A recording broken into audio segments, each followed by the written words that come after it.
Imagine you're a soldier in the 16th century. Your enemy charges at you with a blade, and that blade cuts through your steel armor like it's made of paper. That blade has a pattern on it, a flowing, almost hypnotic wave pattern, and no matter how many times you try to replicate it, you simply cannot. That blade is Damascus Steel, and today we're going to find out exactly what made it the most legendary metal in human history, and why, to this day, no one has fully recreated it. Let's start with the basics. Damascus steel was a type of steel used primarily in swords and blades produced in the Middle East, roughly between the years 300 AD and 1700 AD. The name itself is debated. Some say it comes from Damascus, Syria, the city where these blades were traded. Others say it derives from the Arabic word damas, meaning water, because of its distinctive flowing water-like surface pattern. Now, as an engineer, what makes this steel genuinely remarkable isn't just the pattern, it's the combination of properties that pattern represents. Damascus steel blades were sharp enough to split a hair in mid-air, hard enough to hold that edge through battle, yet flexible enough not to shatter on impact. Three properties: sharpness, hardness, and flexibility.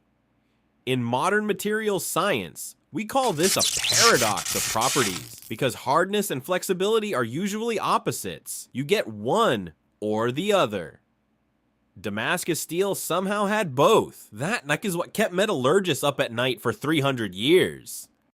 So how did they do it? The answer starts not in Damascus, but in India and Sri Lanka, where a raw material called wootz steel was produced. Wootz steel was made using a technique called crucible steel production. Blacksmiths would place iron, carbon sources like wood, and specific plant materials inside a sealed clay crucible, then heat it to extremely high temperatures, around 1,400 to 1,600 degrees Celsius. Hat came out after slow cooling was a steel ingot with an unusually high carbon content, around 1 to 2%. Now, for context, most modern steel has a carbon content of 0.2 to 0.8%. So wootz had roughly double the carbon, and that extra carbon, it didn't distribute evenly through the metal. It clustered into tiny structures called carbide bands, layered throughout the steel in a repeating pattern. Those carbide bands, when the blade was forged and etched, are what created that iconic flowing wave pattern on the surface of every Damascus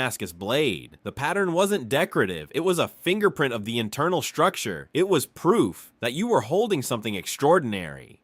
Now let's talk about how these blades were actually made, because even with wootz steel as your raw material, like forging a Damascus blade required skill that took decades to master. Step 1. The blacksmith would take a wootz ingot and heat it carefully to a very specific temperature. This is critical. Too hot and you destroy the carbide structure. Too cold and the metal won't work properly. The sweet spot was around 650 to 900 degrees Celsius, a temperature range the smiths judged not with a thermometer, but by the color of the glowing metal. Orange-red, that's your window. Step 2. Repeated folding and hammering. The smith would fold and work the steel in specific directions, aligning those carbide bands into flowing patterns. Step 3. Acid etching. The finished blade would be dipped in a mild acid, often derived from plant juices or vinegar. This dissolved the softer iron matrix between the carbide bands and revealed the pattern underneath. The result was a blade with microscopic serrations along its edge, created by the alternating hard carbide and soft iron layers, like a bread knife, but at the nano scale. That's why it stayed sharp. That's why it cut through armor.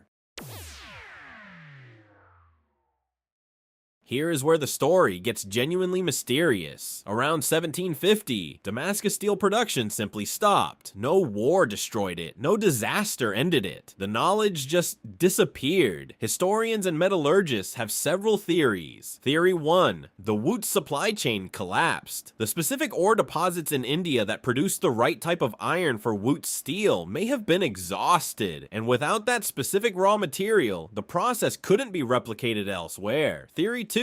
A key ingredient was lost. Some researchers believe the smiths added specific trace elements to their crucibles, possibly vanadium, tungsten, or rare plant ashes that were critical to forming the carbide structure. When those specific plants or materials became unavailable, the recipe broke. Theory 3. And this one fascinates me most as an engineer. The knowledge died with the masters. There were no written manuals, no engineering textbooks. The process lived entirely in the hands and eyes and judgment of individual craftsmen. When they died, they took it with them. This is actually one of the most important lessons ancient technology teaches us. Knowledge that isn't documented is always one generation away from extinction. Damascus Steel is more than just a blade. It's a reminder that human ingenuity doesn't follow a straight line from primitive to advanced. Sometimes knowledge peaks, disappears, and leaves us humbled centuries later. As an industrial engineer, what strikes me most is not just the material science. It's the fact that craftsmen with no universities, no laboratories, no spectrometers built something we're still reverse engineering today. If you found this fascinating, and there's a lot more where that came from, because every ancient civilization left behind engineering mysteries that deserve a closer look. And that is exactly what we're here for. I'll see you in the next one.